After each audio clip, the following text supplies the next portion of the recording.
Hendrick Motorsports is expected to return to the NASCAR Xfinity Series in 2023, and NASCAR is currently in conversations to move stage cautions for road courses in 2023.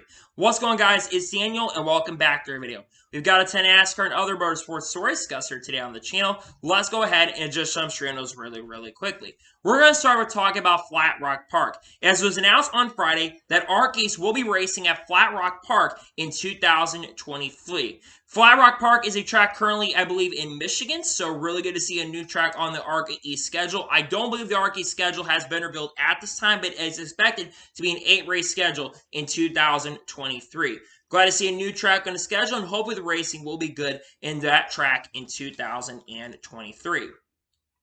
And now we're going to head on to the next story of today's episode, as we're going to talk about the Cars Tour. As it was announced on Sunday morning that the Cars Tour has lowered the minimum age to 12 years old in Pro Late Model Tour beginning in 2023. This has caused a lot of controversy on social media, and a big reason they've done it is because in the South Carolina 400, which we're going to be talking about here really soon, you had a 12-year-old kid who basically raced in the main event and qualified his way into the main event. Don't get me wrong, that kid is good.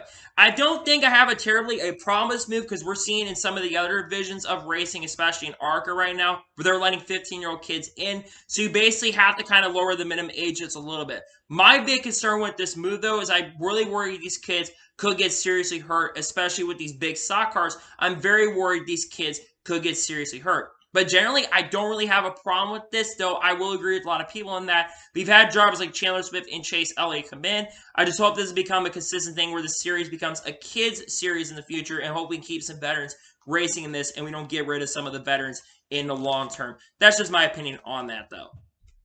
And now we're going to head on to the next story of today's episode, as we're going to talk about F1 Academy. As it was announced on Friday that F1 has announced a new all-female junior development series that will start in 2023 with 15 cars in 21 race schedule, and is designed to help get women drivers to the W Series, Formula 3, Formula 2, and Formula 1. I believe the prize pool is going to be about $150,000, $155,000 American dollars. I don't really know how to feel about this move. I understand what F1 is trying to do to help females get into racing, but I'm a little bit worried this could cause a lot of problems. And I've seen a lot of backlash on social media for this move because it's a little bit maybe discrimination to some people. I really don't know, but this is what's going on in Formula 1, and there's a new F1 Academy. I'm not going to get too much more into it, but that's what's going on currently in Formula 1. And now we're going to head on to the next story of today's episode, as we're talking about Daniel Ricciardo. As it was announced on Friday that Daniel Ricciardo will be returning to Red Bull as the third driver for the organization. This means that Daniel Ricciardo, him being the third driver for Red Bull, this means he'll be the driver that will be doing some of the practicing, some of the testing for the team, and will probably also be the reserve driver for both Max Verstappen and Checo Perez if they cannot race in upcoming races. This also means Daniel Ricciardo has a seat, because this is not the first time Ricciardo's driven for Red Bull. In fact, for the majority of Daniel Ricciardo's career, from around 2013 to 2014 up until around 2018, Daniel Ricciardo was a driver at Red Bull before, I believe, getting replaced by either Pierre Gasly or Danny Kvyat before he went over to drive for Renault. Daniel Ricciardo has struggled in Formula 1 for the last couple of years, but I'm happy to see that he will be returning to Red Bull. But I would love to see Daniel Ricciardo go out and try to race in different other forms of racing, because I'm not sure if Ricciardo will be racing in Formula 1 in the near future, because I think Sergio got an extension for the few years, and Max Verstappen, he's set for the next 6 or 7 years, and Ricciardo is in his mid-30s, so I don't know how many more opportunities he's going to have to race in Formula 1. That being said, though, I'm very happy to see Ricciardo getting another opportunity to be with Red Bull, and I'm glad to see he will continue being in the F1 paddock. I'm just worried that he may not be racing Formula 1, at least for the near future, but it is what it is, and hopefully he'll be able to race again. I'm just not sure if he'll be able to race again in the future, to be honest with you. And now we're going to head on to the next story of today's episode, as we're talking about Colin Braun. As it is announced on Friday that Colin Braun will be joining Meyer-Shank Racing in 2023 in the IMSA GTP Acura car. This, in my opinion, is a massive pickup for Meyer-Shank Racing. I think Colin Braun is one of the most underrated drivers currently in IMSA at this particular moment. For those who are NASCAR fans, he actually was a development driver for Roush Racing back, I think, from 2008 up until 2010, but left Roush in 2010. Colin is an extremely talented driver. He took a core autosport car and was contending for wins in a car in the LMP2, and he was doing a really great job in that series and was contending with a car that wasn't up to par with some of the other LMP2 cars. He did an incredible job in those starts for Meyershank in that team. Now I'm coming to Meyershank Racing. You have got a strong lineup going into next year. You've got Colin Braun and Tom Blancos, who will be competing for the overall championship throughout the season. Two drivers who've done an amazing job. And then, of course, for the Rolex 24, you've got Julio Castroneves and Simon Pagenaud. I think this could be the team to beat. And I think this is probably the favorites going into the Rolex 24 in 2023. And I would not be shocked or surprised if we see this team win the Rolex 24. They're probably the favorites. I know that the Penske's got a really strong lineup over there. Chip Ganassi's got a strong lineup. You're going to have one of the best, I think, GTP races we've ever seen in the history of IMSA. And I think if you're a fan, you've got to be really, really pumped up and really, really excited. So happy to see Colin Braun joining Meyershank Racing. He deserves this opportunity, in my opinion. I think he'll make the best of this opportunity in 2023. And now we're going to head on to the next story of today's episode, as we're going to talk about the South Carolina 400. Now, this past Saturday, the South Carolina 400 at Florence Speedway took place. A lot of big-name drivers were racing in this event. Mamba Smith was there. Dale Jr. was there. You also had Carson Quaffle, Landon Huffman. A lot of big-name drivers were at the South Carolina 400. This race was absolutely wild. We had multiple drivers who got penalties that should have gotten penalties, and some drivers who did not get penalized, like Sam Yarbrough, who did not end up getting a penalty when he should have gotten a penalty. The driver who ended up winning the race was Brandon Quinn, so he absolutely deserved it, had a great car, and went on to win the race. Now, a lot of you are asking about Dale Jr. Well, Dale Jr., he actually got, unfortunately, a penalty in the race, but he did recover and bounce back. He had a very adventurous night, by the way. He avoided 2 accidents and had a little contact and basically got a penalty. Lucky for Dale Jr., he ended up finishing in the 9th position. So great run for Dale Jr. I think a lot of people thought Dale Jr. was going to win, but he had a ton of tough competition that was racing. So it wasn't a big surprise that he did not end up winning. But it's great to see Dale Jr. race. He was a lot of questions if Jr. was going to run this event again next year. And I think Dale Jr. still does want to race in more late model races again. It's been fun to see Dale Jr. come back and race. That being said, though, congratulations to Brendan Quinn on winning the South Carolina 400. He absolutely deserves this and put together a really great race. Congratulations to Brendan Quinn on winning the South Carolina 400. And now we're going to head jump on to the next story of today's episode, as we're talking about Logan Sergeant. After Logan Sergeant finished fourth in the Formula 2 Championship and scoring enough points in the Super License points, Logan Sergeant is officially confirmed that he'll be racing for Williams F1 in 2023. Now, Jose Capito basically confirmed that it was already going to be in there if he got enough Super License points. Well, since he got the Super License points, he is officially going to Formula 1 in 2023. He'll be the first American driver to be racing in Formula 1 since Alexander Rossi back in 2015. We already know how he turned out in IndyCar. Logan Sergeant, I think, is a very, very talented driver. Do I think that Logan Sergeant is going to set the world on fire? No, I'm not expecting Logan to set the world on fire. But I think Logan Sergeant will definitely do better than what Nicholas Latifi did, and I think he'll have a lot more competitive pace. And I wouldn't be surprised if Logan is able to outrun Alex Albon in multiple races. Now, I still think Alex Albon is going to outperform Logan throughout the year. I just think Alex Albon, with the experience that he has in Formula 1, I think he's going to outperform Logan Sergeant. But I think Logan Sergeant will be able to keep up a lot more than what we saw from Alex Albon. I'm very happy to see Logan Sergeant will be racing in Formula 1. Glad to see an American driver who actually earned his way through the ranks gets an opportunity to race in Formula 1. I think he's going to be a very exciting addition to Formula 1. And basically, F1 lineup is basically complete. I think every driver has been set for 2023, and Logan deserves this. I know a lot of people have questions about Mick Schumacher. I know he had been conversations for the ride, but unfortunately, Mick Schumacher doesn't sound like he's going to be in Formula 1 next year, unfortunately, which is quite unfortunate, but Logan Sergeant definitely deserves this opportunity, in my opinion, and I'm very happy to see Logan Sergeant will be racing in Formula 1 in 2023. And now we're going to head on to the next story of today's episode, as we're going to talk about Bubblewalls in 2311 racing. Now, Kelly Grandel from Racer Magazine, she wrote up a very strong article about Bubblewalls in 2311 racing and their expectations heading into 2023. And her headline was out and says that Bubblewalls in 2311 racing are aiming to ride their 2022 wave into 2023. 2311 Racing, in my opinion, from going 2021 to 2022, was one of the most improved teams from the start of the year to the end of the year. They struggled for the beginning of the year, despite having a really strong run in Daytona 500, where Bubblewalls nearly won. They struggled for most of the year. Kurt Busch did get a win at Kansas, but as the year progressed for 2311 Racing, Bubblewalls especially really improved. If he can start the year off the way he ended 2022, outside of what happened in Las Vegas between him and Kyle Larson, I think Bubblewalls will have a very good chance and a very good opportunity to make the playoffs. And I think he is going to win at least one or maybe even two races in 2023. They have a lot of speed. And I think Bubblewalls is becoming a really solid driver in this series, with already 2 career NASCAR Cup Series victories, and he has many years until he even reaches his prime. I think next year in 2023 is going to be a really strong year for the 2311 Racing camp. They're also picking up Tyler Reddick, which I think that is a huge asset to the team. And Kurt Busch is going to be there to help out 2311 Racing and really get that team. And hopefully he gets to run as well some select races if he is medically cleared. That being said, though, I'm very excited to see what the future of 2311 Racing.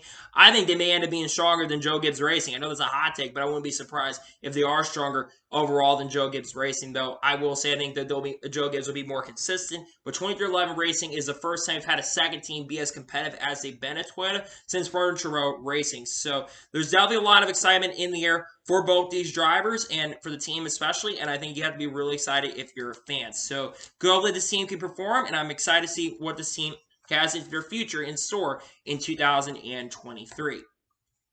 And now we're going to go ahead and jump on to the next story of today's episode, as we're going to talk about 2022 Champs Week, as it was officially revealed on Saturday from Bob Pockrass and multiple outlets that the 2022 Champs Week has been officially revealed. The award ceremony is going to be on December 1st on Peacock at 6 p.m. Eastern Standard Time. Now, Bob Pockrass did clarify in the comments below, basically, it will be actually shown on Peacock on December the 3rd at 8 p.m. Eastern. It will not be live streamed. I think it will be live on SiriusXM NASCAR Radio, but it will not be live streamed on Peacock until the 3rd. Another big thing to note, as expected, there will be no burnouts on Broadway for 2023, and there will be an availabilities for questions and answers on the Wednesday.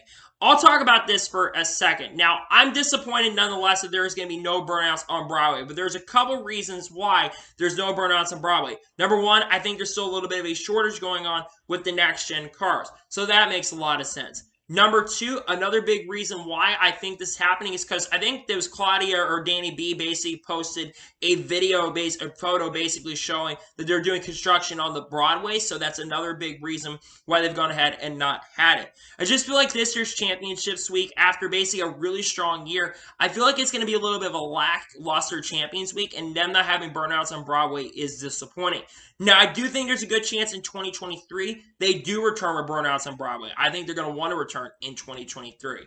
Who knows, though, at this particular point with the Champs Week. It's disappointing that Champs Week is going to feel just a little bit lackluster, in my opinion, but I'm not surprised that the burnouts on Broadway is not happening. It's been rumored for the last month or two, and now it's officially confirmed that it will not be happening. So I'm definitely disappointed nonetheless, but again, I'm not really shocked or surprised that there's not going to be burnouts on Broadway for 2023. And now we're going to go ahead and jump on to the next story of today's episode, as we're talking about Kyle Busch and Kyle Larson. Now, Marshall Brewer from Bracer Magazine put out an article around the November's headline for the 2023 Indianapolis 500. And very interestingly, in that article, he talked about Kyle Busch and Kyle Larson. They both are still apparently in conversations to maybe race in the 2023 Indy 500. And according to him, he says both of those drivers are among the options to race in the 2023 Indianapolis 500 with Dreyer Reinbold Racing. Now, Dreyer Reinbold Racing is going to have 2 cars in 2023 for the Indy 500. It's already been confirmed that Stephen Wilson will be driving the 24 Cusack Motorsports car. These both drivers are still being considered for the potential of an opportunity. Now, both of the drivers, Kyle Busch and Kyle Larson, they want to be in really competitive equipment. And unfortunately, most of the competitive Chevy rides are gone. That being said, Dreyer Reinbold Racing is actually still a very solid organization. You look at what they've done over the years. You look at what Sage Karen's been able to do with that team. You look at what Santino Ferrucci even did last year. He had even led the Indy 500 last year. So they're a very solid organization. And you look at this. They are both great drivers that could be really good. With the lack of experience, I think they still would do a really good job. Now, some of you are interested in going and talking about Kyle Larson just a little bit. Cusack Motorsports is basically the guy who runs Cusack is part of that basically a track attack program. Track attack is part of the Hendrick group, and that 24 number is associated with the Hendrick Motorsports group. It wouldn't surprise you if Kyle Larson does run the second car. Here's the big thing, though, that is affecting it. Kyle Larson, apparently from their side right now, it sounds like they're not in as well right now going together. But I think if you want to get any chance to run the Indy 500, if you're Kyle Larson or Kyle Busch, you're going to have to run with Dry Ryan Bull Racing. They're really the last major ride available. Kyle Busch, obviously, I think for both of them, I love to see both get an opportunity to race Indy 500 2023. And it's going to be very disappointing if you don't have guys like Kyle Busch, Kyle Larson, or Jimmy Johnson, because it sounds like Jimmy Johnson with his new commitments with Petty GMS Motorsports, it sounds like at this particular point that it's not very likely that we're going to see Jimmy Johnson run the 2023 Indianapolis 500 either, with it, because it sounds like at this point they're going to have an older guy and a young gun racing the fourth Chip Ganassi car, and they're also not running the 48 car, which basically confirms that that is not happening. It's very disappointing nonetheless what's going on, and I hope they can be able to find a way to get Larson and Busch in the Indy 500, because they both deserve an opportunity, and hopefully they're able to run.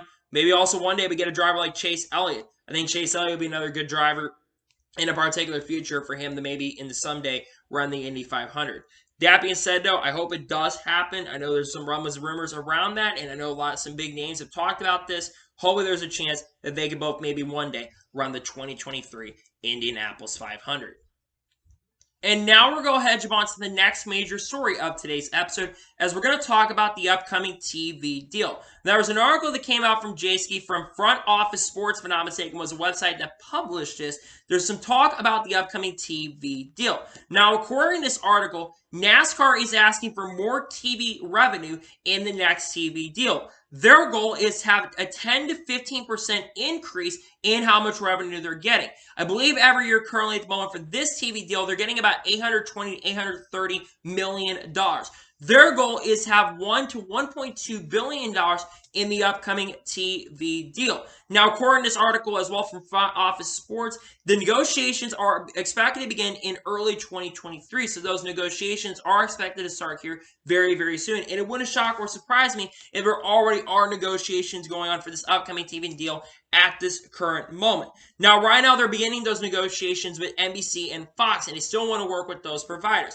But there is some talk that there could be some outside providers that could get into the conversations. There's three big ones that are mentioned in the article. ESPN is the first one. ESPN, not a major shock or surprise. They've actually been multiple articles and people at a real lot of credibility in the industry who have said that ESPN could have a potential comeback. They've been getting more of a major presence back in motorsports as of recently, and they could be a potential to come back. The second one that I'm a little shocked about is Amazon. Now, Amazon currently runs Amazon Prime, and they do have football games live, and they actually are very, very successful. So that could be an interesting shot if Amazon Prime could come back, and maybe they could have a package for that. And the final one that is an interesting one to me is Apple. Apple does have Apple TV, and they do play, I think, some MLB games on Apple TV, so that wouldn't be a major shock or surprise. This next TV deal, though, is going to be the most important TV deal in NASCAR history because it will determine where NASCAR, I think, is going. And also, it'll depend on how much the teams are going to be willing to get. NASCAR, they want to basically be able to give these teams more money and more TV revenue, but the problem is the teams have been outspoken about that, and they want more of the piece of the pie. NASCAR, I think, would love to give the teams more of a piece of the pie if they'd be willing to, if they can get more money in this TV deal. Because I think if everyone could get more piece of the pie, I think it's generally going to be better for everybody in the long run. So we're going to have to wait and see what happens in regards to this TV deal. But this upcoming TV deal is going to be the most important TV deal in NASCAR history. More important, I think, than 2001 because, which is shockingly constructed by Brian France. But basically, this TV deal is going to be so important for the future of NASCAR. So we'll have to wait and see what happens in regards to the TV deal, but we're going to be hearing more and more, and I think this is the most important thing when it comes to NASCAR that is coming up in the next 2 to 3 years, and we're going to have to be following the story as we get closer to talking about it. So definitely important story nonetheless, and we'll be following the story as we get closer to the negotiations being done. A deal, I think, will be reached at the end of 2023, and we'll probably hear about those details as we get closer to the deal being done. And now we're going to go ahead and jump on to the first of two major stories in today's episode, as we're talking about Hendrick Motorsports. This is reported by Odyssey Kanensky, who works at Sportsnet. He reports that Hendrick Motorsports is expected to return to the NASCAR Xfinity Series in 2023, and they're expected to run road courses and ovals in 2023 as well. Hendrick Motorsports in 2022 made their return to the NASCAR Xfinity Series for the first time since 2009, when in 2009 they won at Daytona. Now in 2022, Hendrick Motorsports, while they did not win any races in the 17 car, they were very successful. Kyle Larson had a couple really strong runs, got outbeat by Ty Gibbs at Road America, but had a really strong race at Road America, but got outshined by Ty Gibbs in that race. And then at Darlington, got into a really amazing battle between Sheldon Creed, Noah Gragson, and the 17 for Larson. That car was very, very successful. Chase Elliott was supposed to make a start in the 17 car for Hendrick Motorsports, but unfortunately that did not go through at Darlington.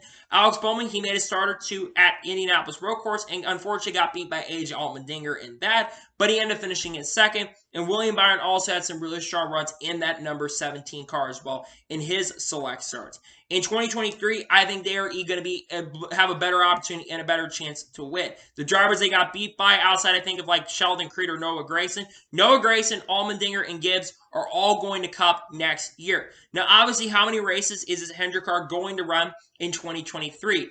I would presume they're going to run the allotted races that they all are going to be allotted. I would not be surprised if we see even some drivers from other organizations that aren't even associated with Hendrick. Wouldn't shock surprising if we see those guys run. But I think it's cool that Hendrick Motorsports is entering. And I used to have a problem with some of these bushwhacking situations back in the day, but that's when they didn't have the limits. When they introduced the limits to the NASCAR Xfinity Series and the Truck Series, I really was not against it as much as I used to be, and I'm glad that they've kind of started limiting. When they did the limits, I was very happy that they did those specific limits. Hendrick Motorsports in the 17 car is a team that I think will win a few races next season. I think we'll see them all enter more races, and I think we'll probably see that 17 car at around 12 to 15 races where we'll see each driver get more opportunities and more shots. Because the limit right now for the Cup Series is 5 races per year in the Xfinity Series and 5 races per year in the Truck Series that you can run if you're not a full-time. If you're a full-time driver in Cup, you only can run 5 races each season. So that is a possibility of 20 races. I think the Hendrick organization will get at least 6 to 7. Watch, I don't think it's about 3 or 4 wins. I don't see him winning a ton of races next year, but I do think Hendrick Motorsports will get a few wins. I think we'll see Byron make a couple starts, Kyle Larson make a couple starts, Chase Elliott make a couple starts, and Alex Bowman make a couple starts. It's, I think, going to be a really strong combination and a really strong force to be reckoned with. I would expect that the crew chief for the 17, I can't remember who the crew chief was for the 17, I think it was Kevin Mendering, if I'm not mistaken, who was the crew chief for the 17 car. He'll probably be the crew chief for that 17 car once again, and it makes the field for Xfinity a lot more stronger when that car is out there, because I think the Xfinity field is going to be a little weaker next year. Granted, you've got some great talent coming in, like Parker Kligerman to the 48 car next year. You've also got some really strong talent. Of course, Chandler Smith's taking over the 16, and Joe Gibbs Racing, while not confirmed, it's expected that Sammy Smith and John Henry Mitchell will probably be driving for Joe Gibbs Racing and Xfinity. And of course, Junior Motorsports picked up Brandon Jones this season, and they've shuffled up their crew chief lineup as well. Hendrick's headed toward a really bright future as well, and it's exciting that Hendrick is returning to the NASCAR Xfinity Series in 2023. And now we're going to jump on to the final major story of today's episode, is we're going to talk about stage cautions. Now, there was a very interesting report that came out from The Athletic and Jeff Gluck, and basically from his podcast, the Teardown podcast that he does. And according to the 52-minute and 15-second mark in that podcast, he states that NASCAR is actually considering removing stage cautions on road courses in 2023. This is according to Jeff Gluck and Jordy Bianchi from that Teardown podcast. When I heard this report come out and the rumors about this, I was extremely happy, and I really hope these rumors about them removing stage cautions on the road courses, I really hope they do come true. And I'm going to explain why. There's a couple reasons. Number one, it removes the strategy of the race, because you know when you basically have the stage cautions coming out. When you remove those stage cautions, the strategy can become a lot better. One of the big things when it comes to road course racing is the strategy side of things. And if you're going to be adding more road course racing, you got to be able to find a way to create that strategy in those races. I think removing the stage cautions, because then the teams can decide, do we want to come in at this time, or do we want to stay out and grab the stage points? a lot of those teams, especially near the cutoff line of the Classic, when we do go to those races, they're going to be wanting to stay out to get those playoff points and those stage points as well to make sure they can have a buffer. And it's going to create that strategy if it stays green. It also speeds up the race as well. And I think this should be for all races. I think if you remove the stage cautions in general, you're going to speed up the racing just a little bit. Now, road course races, they generally don't last an insane amount of time. The longest they've seen road course races go is generally about 3 to 3.5 hours. They don't normally last a very, very long time.